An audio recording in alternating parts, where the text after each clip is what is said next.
Hi guys, welcome back to another video, and today in this we'll talk about the Vivo X21. So let's get started.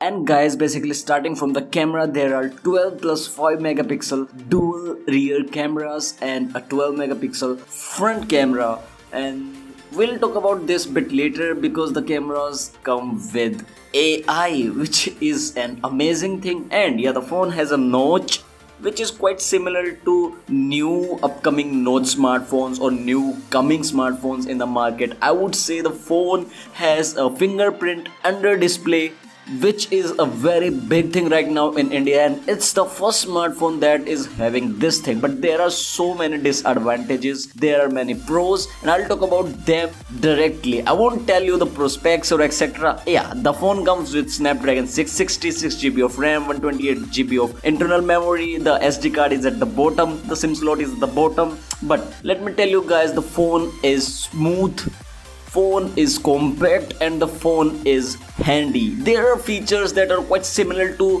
Vivo's smartphones. If you are a Vivo user, then it is okay to be on this phone, but I won't say that go buy the phone for 35,000.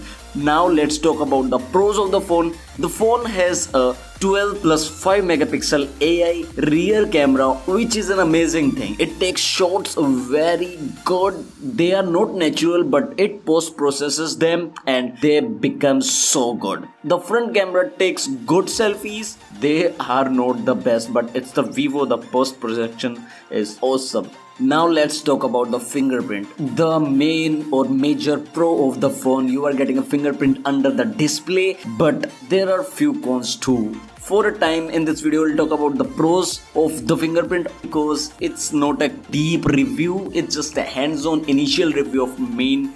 And the camera, you can see it's nice, but the fingerprint lags and it doesn't open the phone in a second, or like you are on OnePlus 6 or you are on any other smartphone like Honor 10 or etc. But with the feature, with the innovation, the X21 stands out totally different in its own way. The cameras are good, the design is slick. I just love the design. The body ratio is the amazing. You won't even feel like there is a bulkiness in your hand. It's totally classic. For the specifications, it's not the fast, but it is a good smartphone. Also guys, the whole video got shot on OnePlus 6. You can see the differentiations between the OnePlus 6 shots or a DSLR shots. So you can check out my previous video for the comparison. Thank you so much guys for watching the video, and I'll see you in my next one.